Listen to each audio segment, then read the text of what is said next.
Hi gang, Scott here. In this video, we'll have a look at the mood tool in Luminar AI.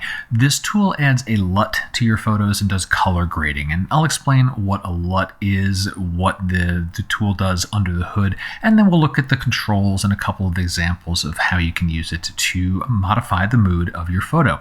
If you're thinking about adding Luminar AI to your toolkit, check the show notes. There is an offer code down there for you. Save you a little bit of money, won't cost you anything extra, and gives me a little bit of support. So first off, the mood tool, and what does it do? It adds a LUT to your photo, and a LUT stands for Look Up Table.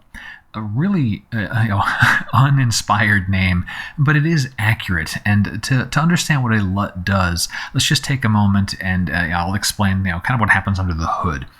The LUT is a translation table, and really what that means is you look up one color, and then the LUT definition says, change that to this other color. So let's use a very simple example from the RGB color space, right? 000, that's pure black.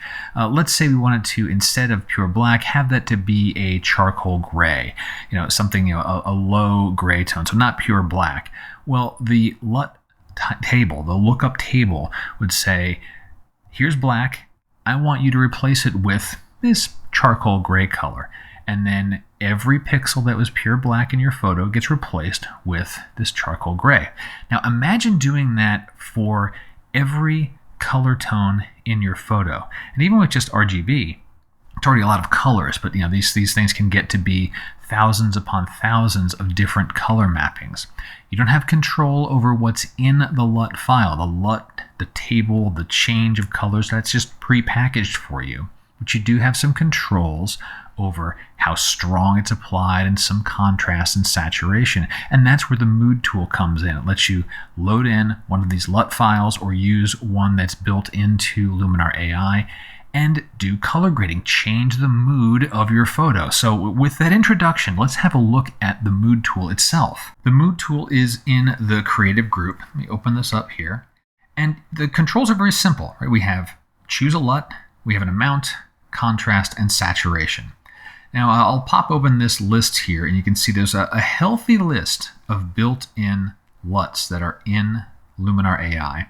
You can also load in your own LUT file. LUTs come in a variety of different formats. The common ones are like 3DL and Cube, and you can find a lot of these on the internet. A lot of film sites have LUTs because this is really from the film, from the cinema world. This whole idea of a custom color grading file, lookup table file. You can also download ones. This will take you over to Skylum's website where they have some available. Or otherwise, just kind of audition them. And as I hover over each one of these, you'll start to see the colors in the photo change. And the way that I like to work with auditioning these different LUTs is to just hover and then start using the arrow key. So now I'm watching the photo, and as I hover over the different LUTs there, I kind of like what Santa Barbara's doing, you can just get a feel for what's happening.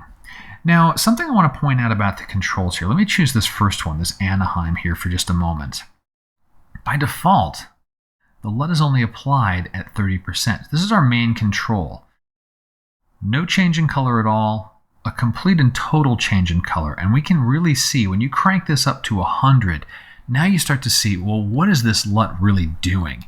And in this case, it's adding a whole lot of warmth, right? There is a lot of yellow being added, especially to the highlights. Less so in the shadows. As I look at the cows there in the center, as I push that amount up, they're changing a little bit, but not much.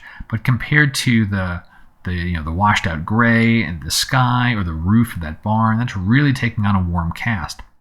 So if you want to get a good feel for what one of these LUTs is doing to your photo, push the amount slider to 100%, and then go back into that audition mode. And you can see here, okay, Bakersfield's kind of doing a warm, cool thing, adding some real bluish purples into the shadows, right? Long Beach.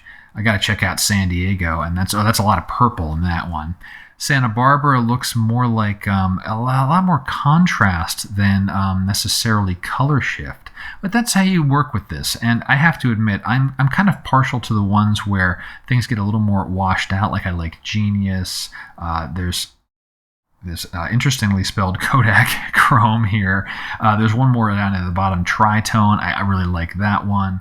And yeah, there's a whole bunch in here. The cross-processing ones, those simulate something that was done in the darkroom days, where you would use improper chemicals to develop film, where if you're supposed to develop a certain color film with, chemical set A, but no, I'm not going to do that on purpose. I'm going to use chemical set B and get these very wild, strange color tones. So some of these cross-processing ones, they can get really over the top.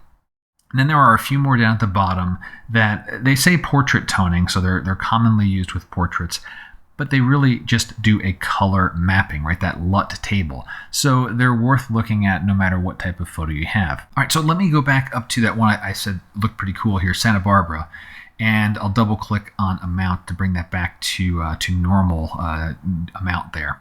So what are the other controls we have? We have contrast and we have saturation. And these do what you expect them to do. They're convenience controls. Once you've added this different color grading to change the mood of your photo, that is the tool name, right? I keep saying LUT a lot, but the tool is called mood. Well, we can either boost contrast, we could pull it back. So if I wanted to wash out the shadows and the highlights a little bit more, we can do that. We can increase saturation. So decrease saturation. So if you want to, you like the way that the color mapping is done, but it's a little bit too punchy, you can always downplay the saturation or so forth. Now for this photo, I tend to start with amount when I'm working. Let's just do an example here. I tend to work with amount first and kind of just get the color change the way I like it. And maybe around there feels pretty good. Quick before and after. So before the color changed, before the mood, and after, you can see it is definitely adding a different mood to the scene. And in this case, it's a little warmer. It's a little more inviting, I feel. And it actually gives it kind of a little bit of a vintage aged feel. I mean, even with the power poles and the power lines in this, other than perhaps this more modern children's slide kind of thing here, this photo could be from 50, 60, 70 years ago. Also, what else we got here? We got contrast. I'm not sure if I would add or take away more contrast in this photo. I kind of like where it is. But for saturation, let me pull that back some and desaturate. And one other thing I'll point out with the tools is you do have your masking abilities, right? You have your masking tools with the mood tool here. So as I desaturate this, maybe if I don't want to desaturate the red barns, I can go into the erase and maybe at a lower opacity, kind of just take away some of the color grading there. And let me do a second pass here. And so what I'm doing, maybe a third pass, just so we can really get, tell you what, let's push that opacity all the way up. You really see what's going on here, right? So pushing all that there, when I do the before and after, you'll notice the barn that I've masked is changing very little because I've removed the mood from that little segment of the photo using the mask. So if you're working with the saturation, with the contrast controls, and you find out that this is affecting my photo pretty good everywhere except these couple of areas, like a partial strength mask to downplay the mood in certain areas, that can be a handy thing to have.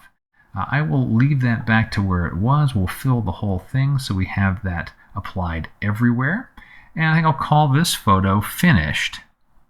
I want to show you one other example of using the mood tool in combination with the color tool. So mood is doing color grading. We're changing the colors of the photo through these lookup tables. And as we saw in the previous example, we can do a little bit with masking to downplay the impact of the mood in certain subjects. There's another way to fine-tune your colors, and that's after you've applied a mood, go visit the HSL sliders in the color tool to fine-tune things, and we have the ability to work on color ranges. I've got a different video that explains the color tool from top to bottom, so you can check that out for the familiarity with the tool. But let's get into this example here. I mentioned I'm a little partial to the tritone mood. So let me go find that one. That was somewhere down here. It is. So I'll add that tritone here. And that certainly mutes the colors quite a bit. So these are very desaturated and downplayed. So I'd start probably by increasing some of this saturation here to try and bring things back.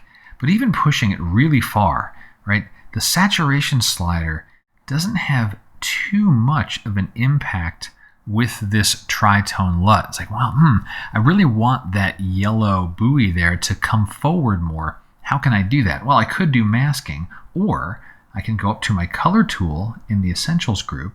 I'll open up the HSL part, and in the saturation area, I can take my yellow slider and push that up. I can push it really far. We'll see just the yellows are raising up. A little bit maybe of the oranges, but just the yellows. I can push that pretty far.